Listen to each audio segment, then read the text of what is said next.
কাছে এসে অনেক সুন্দর করে বুঝিয়ে দিয়েছিস এই দুনিয়াতে কেউ কারো নয়।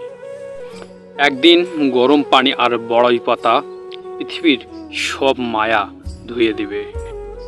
নিঃস্বার্থভাবে যারা ভালোবেসেছিল খোঁজ নিয়ে দেখো তারা আজ কেউ ভালো নেই। এই শহরে আবেগ দ্বারা উপন্যাস লেখা হয়, ভালোবাসা নয়। সুন্দর চেহারা একদিন বৃদ্ধ হয়ে যাবে, কিন্তু সুন্দর মন কোনোদিন বৃদ্ধ হয় না।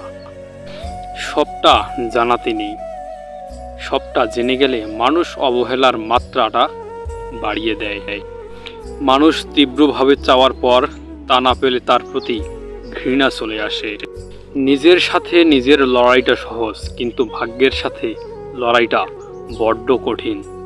ব্যস্ততা একটা অজুহাত মাত্র, ইচ্ছে করলেই প্রিয়জনকে সময় দেওয়া যায়। যে তোমাকে হারিয়ে ফেলার ভয়ে কাঁদতে পারে পৃথিবীতে, তার মতো করে তোমাকে আর কেউ ভালোবাসতে পারবে না।